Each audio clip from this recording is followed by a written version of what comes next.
Hey guys! Welcome back to Let's Play Xenogears! Last time we had the glass shatter. The entire plot just dropped.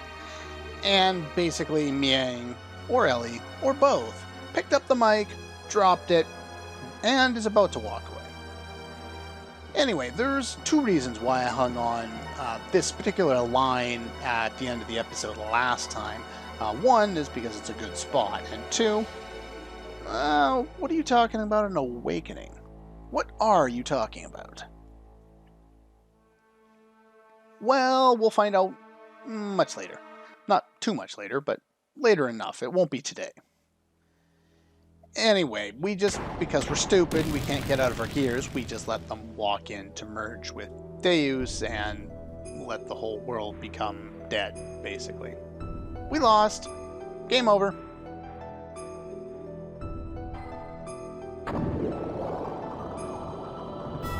And it disappears into a Lazarus pit or something. I don't know.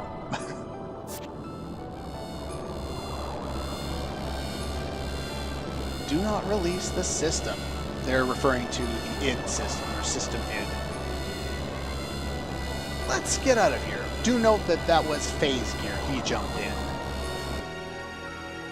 Now, even though the gears, the Omni gears, were frozen in place at this point, that doesn't mean they are permanently frozen in place. They were, I think, just frozen in place as a plot point more than anything else, or in the presence of Deus, because now they're able to move.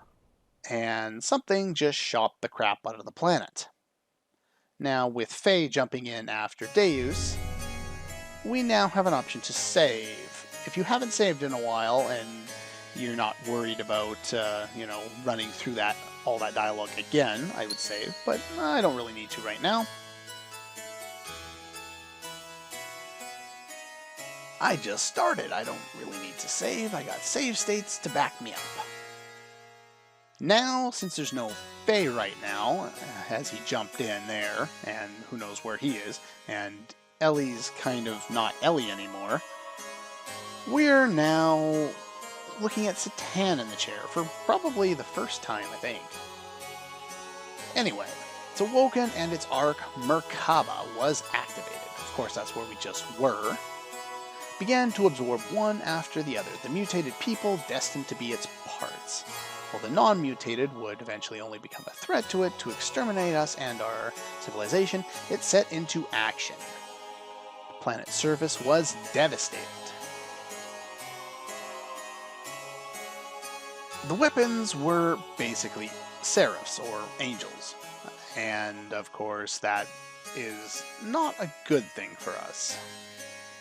There's a lot of them.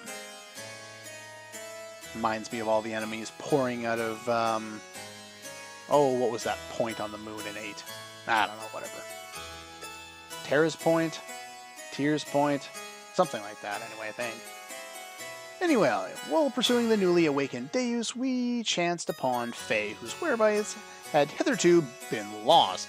Yes, this is definitely Citan speaking, along with his gear well tall. Yeah, where Merkava was originally located, I don't think it's where we just were. But it was short-lived. For some unknown reason, Faye was found in a state of suspended animation. He did not regain consciousness.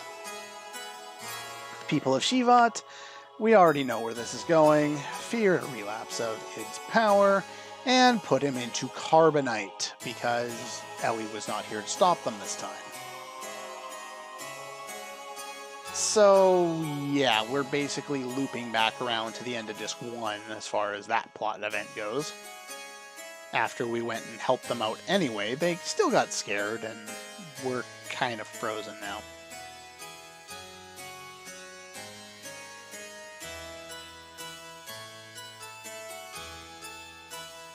Why do the people of Shivat fear Faye so much?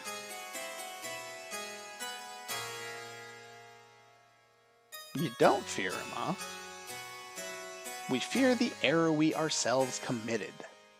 Now we're simply trying to put a lid on.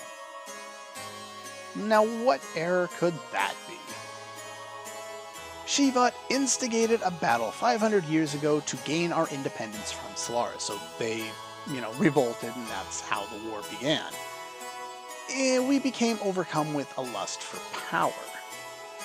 Fearing the war-torn people's will would no longer be with Shivat, but with the Nisan mother instead, and eventually they wouldn't side with them, the people would assemble under Sophia instead. Council of Elders of Shivat back then made a deal with Solaris, the enemy. Yeah. You remember how much the people of Shivat hated everyone in Solaris. I don't think they all know what happened.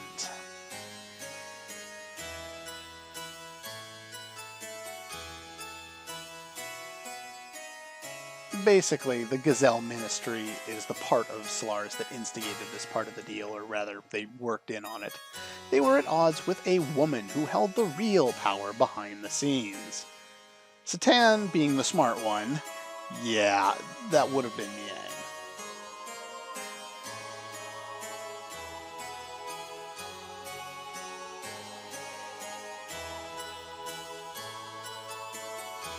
Promised a division of rulership over the Earth's surface. So basically, they wanted to get rid of, or Solaris wanted to get rid of Miang, and they would give Shivat some territory in order for, getting rid of her for them. Had to give them the rebel army that had assembled in Nisan, and also their leader, Sophia. Yeah, they really got the bad end of the deal here. Nisan would be the location of the final, decisive battle with Solaris. Shiva did not participate in the battle.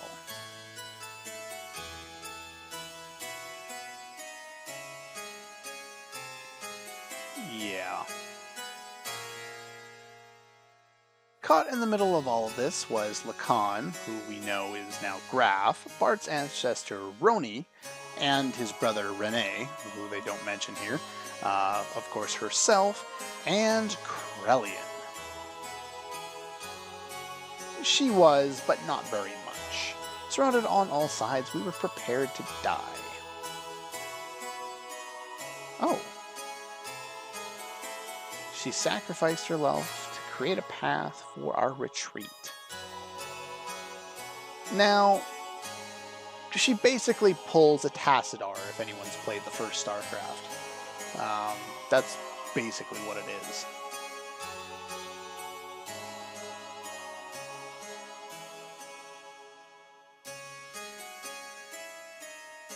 Except she's not in a carrier.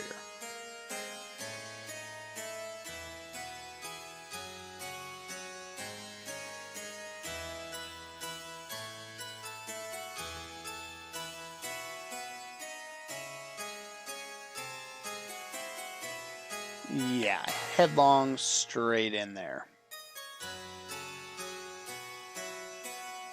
And a lot of boom.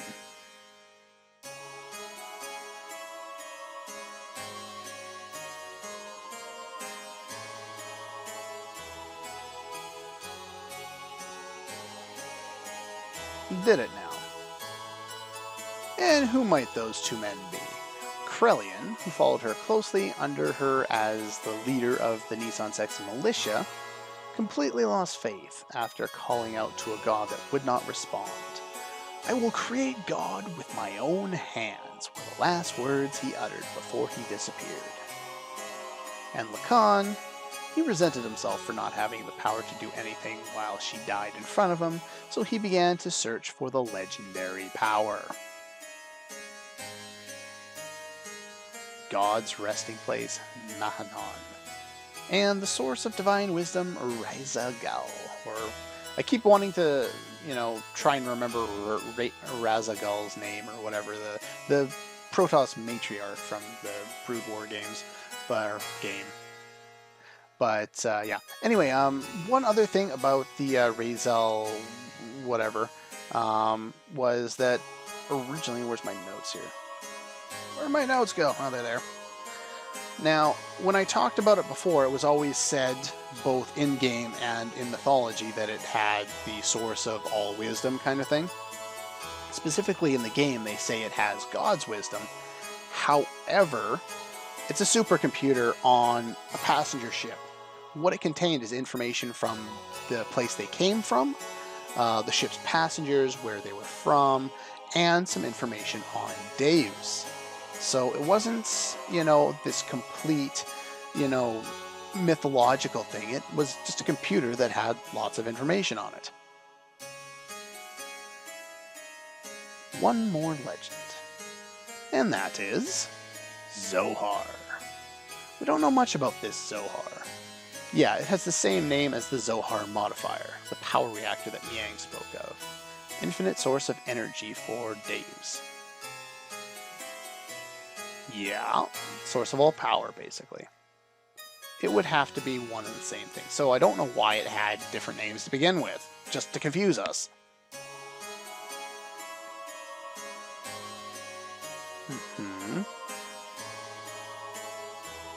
Only he who has the correct destiny would be able to discover its location.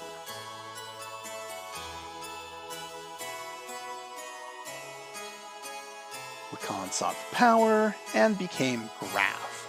Once that happened, the world basically collapsed. This tragedy happened because of the people's lust for power.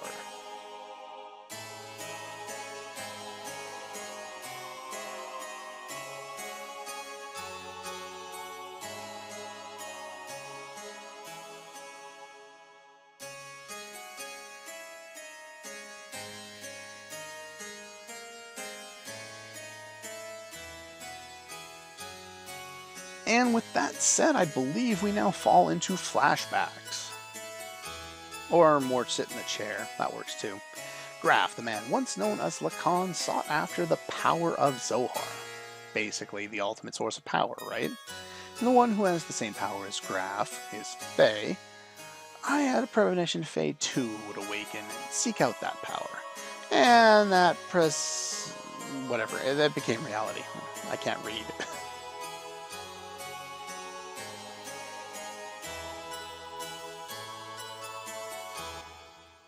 Aw, no more church music. I do like that theme, though. It gets a little overplayed on disc 2, but it gets underplayed on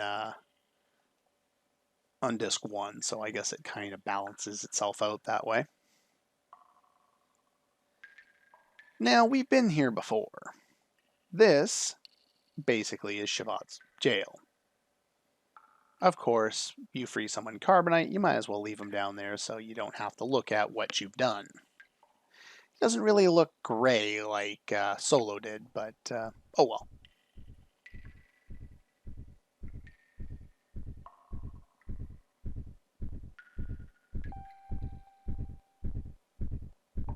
Okay. We just gonna have a heartbeat, or? Again, I'll reiterate the point I mentioned before about Faye and Id, and whenever we have these kind of introspective moments with Faye, we always play this theme, the one who is torn apart. Just makes so much sense, so well done. And the theme works really well for these scenes. Ah, well, there's a memory. Another memory. A long forgotten memory. Not so long forgotten memory. Seen him a bunch of times. Seen him too many times. That's a lot of Fays. What about your memories? Oh, there's Ellie. And was that a ghost of his mother?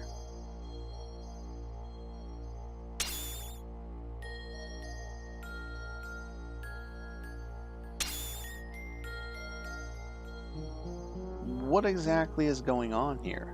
I know I don't talk too much during these scenes, but there's a couple of reasons for that. One, to let the atmosphere play out. Two, I just love the theme.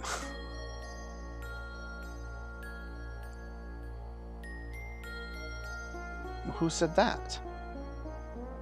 Yeah, if you hadn't figured it out by now, the kid that he keeps seeing in his mind like this is actually just another representation of id.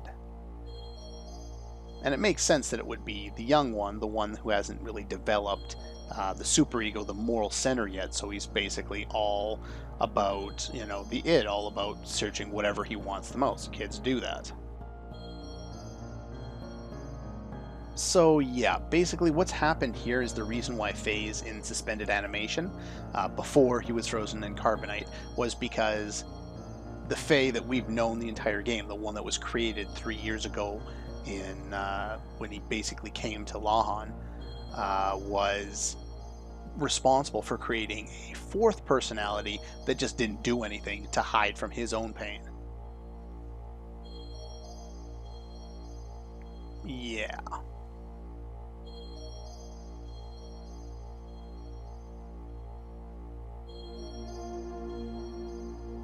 Basically what he's done.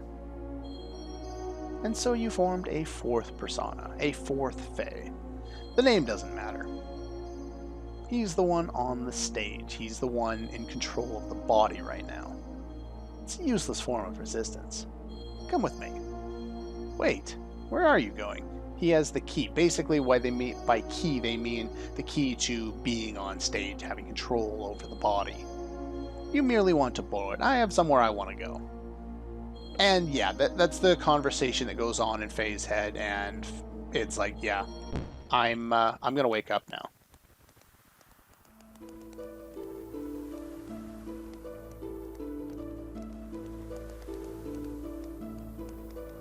And what do we have here? Yeah, this is Bart's ancestor, Roni Fatima. Apparently he's a good businessman. And Renee, of course, even though they don't really mention it right now, is Roni's brother, as far as I know. You worried about something? Yeah, if you'll notice, we have Lacan, the Fatima brothers, and over on the left there, sulking in the corner, is Krelian. But this means we get to learn a little bit about Lacan's past, Krelian's past, and some amount about the fact that Roni and Renee actually exist, because we didn't know much about them before.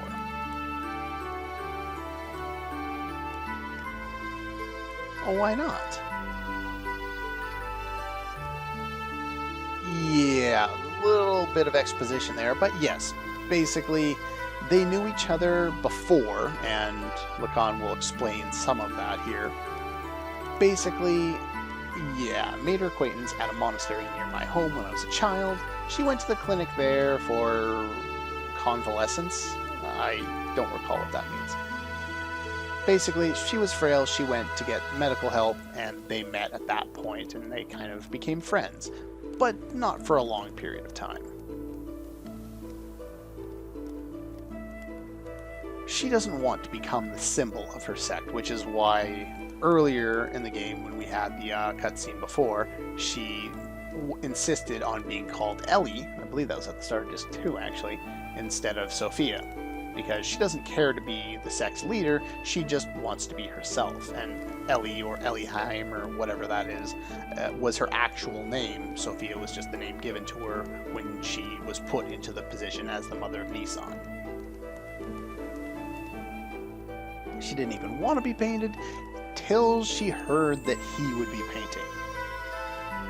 And you don't understand that. Really. Lacan is as clueless as Faye. Of course she does. No. But, yeah, some. Just don't generalize like that. Krelian, wake up. What are you doing over there?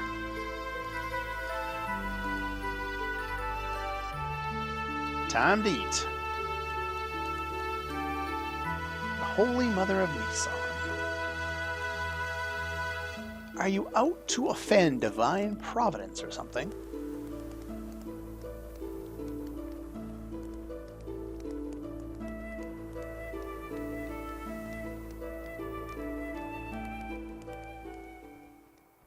Anyway, you've got to lighten up a little.